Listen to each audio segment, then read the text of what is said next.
बताओ आई मेहरारू के तनिक्यों कुछ बुझाता ले ले तड़ी सन समूह अब भोरे के बेरी तनिको कनी के टाइमे टेबल नइखे बुझात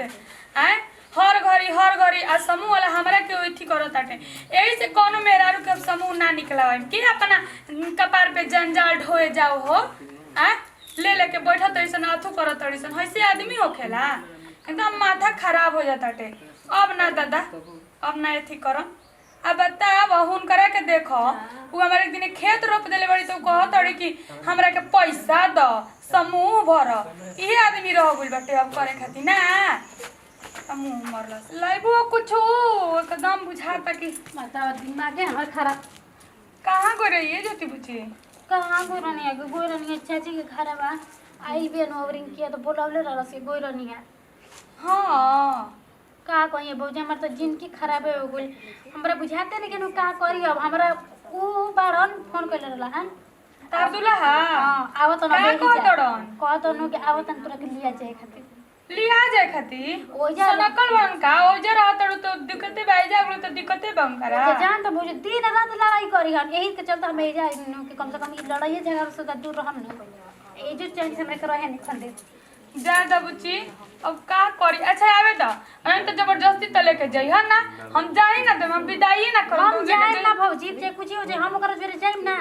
मान जा अतना भइल बन का कि जाना त अनु के कर भाई या बाप जन बाप सनु कुछ बोलियो सना ए जिगा बोलत तो कुछ बोलते नहीं खसन ससुरे के बात अलग बा लेकिन हमनी घरे आ गइल बारू आ तरह के बोली हो ना मरी हो नहीं हो नहीं खेल सकत आवे ना द आवत त का हो हाँ भौजी इतना समझ जाइए जनु कि विदा मत करे हम जेबो ना करम ते विदो करबे जे तुम ना जाइम ठीक बा ना 6 महीना रहा ना उनकर जितना गर्मी भइल बाटे सब शांत हो जाई कौन दी रमात के चाल है भाई मतलब ये से कहल उनकर माई के जे आदत खराब बाटे न ओजा रहन सही कान भरत रहिए रोज कान भरत और बेटवानो के सिखैले बड़ी आ उ का कहला उ बेटियानो के सिखैले बड़ी कि तार ननद के ससुर में बास नहीं खेत लोलवे पटाखला से नु का तो ही तो माई बाबू हमर कोई ज्यादा ज्योति ज्यादा हम त ये कहम कि बढ़िया से रह बढ़िया से थी कर जल लू लेकिन अभी जा मत हम जाइम ना भौजी 6 महीना रह सुधरिया ना जबले तू जइह मत ठीक नु ना जाइम ना जा खा ल पी ल आओ ना तू अरे देखो तनी ओ समूहवा जान तड़ू आई बेटे मंगारवा होला तो भार तो एथिए ने किसन कर सब ले लेके ना पता हो जा तड़ी सन बुझाते नहीं के कनी के का करी या ना बोली हैं आदमी के एथी के बनैले रह तड़ी सन पैसा ले लेके चला या दादा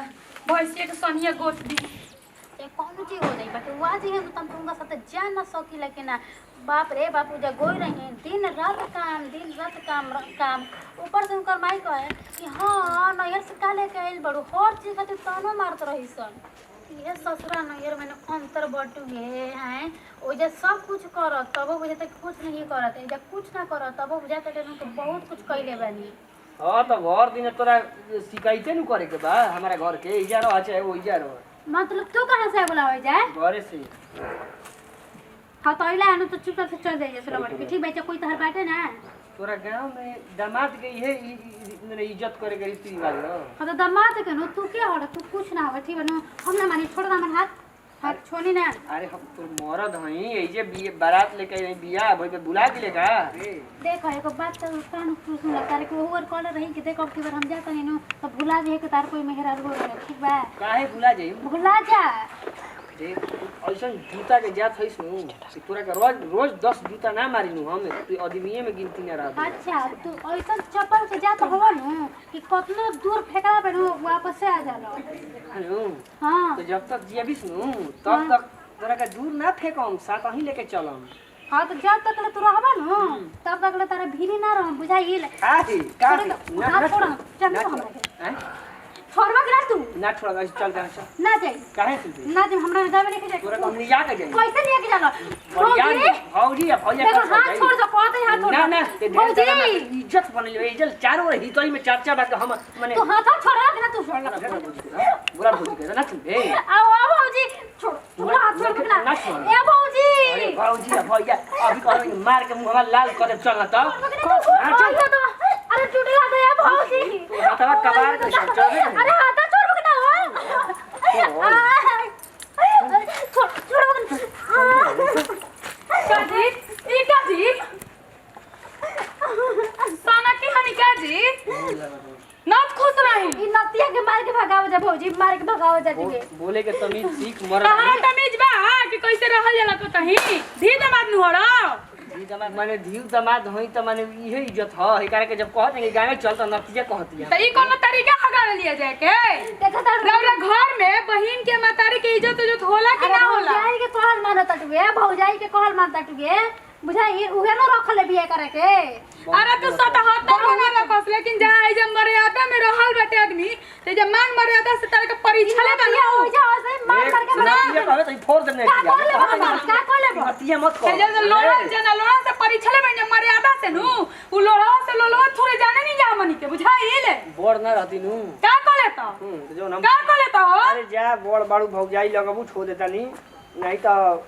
दमाद होइसे आदमी करेला टे हे ला 10 किलो गा देखो त तारा के निमन कहता कि थाला ओहे न दस ना नोगवा के कहे हमर लाज नहीं के बेशरम होई विदाई करबू कि तलाक दिवाइबू बड़का बेलाज बड़ा तू बड़का बेलाज बड़ा हे भगवान इन करे के करम में लिखत रहल ह ना त इनकरा करम में जीए में आ पीएम का लिखई हन जैसन बाड़ी नु हमार लेखा ढेर बढ़िया में चलबे कि ना रे ना जाई अंगूरी देखाई कर न त धके तोड़ दे अंगूरिया आई जा अपना दुनिया में डॉक्टर हॉस्पिटल लेके नु किरो दवाई सी कराम जानी कि ना इज्जत से आगल बनी लांगटा लेखानु त कम से कम इज्जत से घरवा चली आ हमरो परिवार बा पहन के बड़न है पाटल ना हर स्टाइल हई आ सुनी लांगा देखी 2 किलो खुरमा लेके आइल बनी ना चाहिए खुरमा बिना खुरमा के आइता इज्जत से आइता तो ठीक रही देखी मुंह हिंकर कैसे सुखा के अठई भई हमारे घर रहे हां रही हां रार भौजी बाड़ी नु ता कलाम लेखा बात में भौजी के सिखा दे हइए बारी हइए हइए बाड़ी विदाई करम कि ना घर चलन कि ना हमरा घर में आदमी बा कि ना मान मर्यादा कुछ होला कि ना एकर नाम हो कि ना कुछ रौरा से तो ई सम्मान मर्यादा के बातें कई बेकार बा जैसन ओकर पूरा खानदान बाटे से ई बाटे खानदान के नाम हम तोरा हां बुझाता कि तो खानदान तार कैसन बाटे निमन खानदान के कतनो खराब लइका लइकी रही नु त हातना ना रही खराब बुझाइल विदाई करबू कि ना घर चलबा कि ना चल हमर घर दुआर बा कि ना ई सब बात करे वाला गलिया में चार लोग सुनत त निमन कहता चलो घरे हो चलो तार बढ़िया से मान आदर क के तू त लांगटा बड़ा तहार सोच बा हां तू ढेर असर हाँ। हम त लांगटा हई हइले हन बतावा आवे ना तो घरवा के आदमिया के तब इनके के हम बतावा तनी तो एक से एक क्वेश्चन खचा दामाद हो जात सनु कि करी के लाज लिहाज के कोनो मतलबे नहीं थे रहत कि लाज लिहाज मान मर्यादा का कहल जाला ले लू गड़िए चल डुमरिया कब भगा दा तो कब रहन नहीं खे जाता लंगे गोड़िया के आ चल ई कौन चल हरे धी दामाद के बताई तो ऐसे आदमी करेला एकदम इज्जत के सरबोर क के रखले बड़न आ एकदम लंगटा रेखा नाचे तन के लिया के जइबे करम त जइबे करम कैसे लिया के चल जी उनके बाबे मत लिया के चल जाए के जैसे बाप रे बाप बेवत इनकर चली नु नंदोई कहे में तबरा लाज लागता दोगालवा के हमार हाथ बात तुर तर दी ते तने ई जोश में आइल हवा के तुर दियन ते जल गोड़ा मात हमनियो के तुर के भेज देम जा ऐसे कैसे लिया के चल जी हन बता बीच गली में गोठे छोड़त रह जब मारा झाड़ कह कि भला हम चल गोनी ह मारत रहन त एजे ऐसे करत तो एजे ले जियन तो न मरियन तू पूछलु ना काहे ऐसे करत न के जना का ओइजा रहत तड़ी त दिक्कते बा कि होई नहीं के करत हो नहीं करत आ एइजा आ जत त दिक्कत कावना विधि रहस हमरा इहे नहीं के बुझात रार फूफा बाड़न नु रार फूफा अगुवाई क के भटवा देलन रार बहिन के जननी फूफा कह देला तू का दिन जवन रात कैसन कुपुत में बिया बेचारी का हो बुच्ची तू ही अपना मन से बता तारा रहे के मन करत उनकरा पकी ना जइबो कि ना भौजी हम कर से तलाक लेम ठीक बाटे जो हमार नैहर में इज्जत ना कइलस अरे सस ओ जब कुछ भी करत रहे ए जे आके जो नटंकी करत बाटे हमरा जोरे ओकर का हैं हम ना रहबू के ना रहबू हम ना भैया ओकर जोरे हम ना रहब हमर बोले नु बिकार करे दोसर बियाह क दिया जाए बाकी ओकर पे ना रहब ओकरा के बोलावो तो ओकरा खदेरो जब तो करत का बही जा जाला घरे तो परल बाटे अभी तक बाप के घर वैसे परल बाटे ना तनिको लूर बुद्धि ए दादा एकदम बुझात न कि घर के बुढ़वा दादा हो अपने लेके आए तड़ाइले बिना चप्पल के हवाई चप्पल के धी दमाद के लूर तनी जूता में बढ़िया से तनी इज्जत से आवे के चाही कि लियावहु जाओ तनी तो चला घरे लिया जाके कुछ करम पहले ससुरारिया में इज्जत से जाए जा ना देखो सुतल हो बुझाता पियक्कड़ हो तो ओकरा के खदेरो होने के जा उ ना जाई तू का करे हे जाइल बड़ो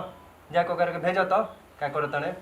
का करबा अपने खुरमा मिठाई रे केलो साटे अपने खात बा बताई ई कौन नियम हटे इतना तक इतना कैसे नहीं होखेलन अपने खातिर लाइल हुई हन। अब तोरा भैया बाहर बड़न अब रहतन त कुछ होखबो करे हम का करी हमर त बुझात नहीं कि कुफुते जीवन साइल बाटे हमार। बिना उनका की इजाजत बिना कैसे चल जाई? उनका ले पूछल जाओ तब ना। भैया अब हम देखो हम जैसे जाइम ना हम जाइम त जैसे हमार लास्ट चल ओकरा घरे आगे हम ना जाइम। तू जो चुपचाप घर में हम देखत इनु कैसे तोरा के लिया के चल जातवन। हां ये बाबू रौरा रहती नु त रौरो जरे हाथा बाई कोली ता ना उलांगा बाटे। उनकर मार के गोड़वा ना तोड़ देती हमारे से रहत जो घर में जो। दम लंगो चंगे कइले रह तोरा ने दादा हमरा त बुझात नहीं कि हम का करी ना ओखे न त मुखिया सरपंच से तनी बात करी ना समझाई आदमी त ठीक के जाने हो जाओ। तो भैया से पूछला का कहतवन? भैया कहियन त जाके बात कर ले जाई। हाँ जी बात तो ठीक बा लेकिन ई जान लिए बबुआ भेजम नु तो काट के फेंक दी जब अपने यही- इससे तान बा सुनो जब एहिजा हाथ ना करत है त ले जी ओहिजा त कतना करी ओहिजो तो मारत होई। कह तड़ी नु कि खा दे जानु तो मुंहे पे खय का फेंक दे तनी खराब बने तो हेजा दाग देत रहे अन्यास से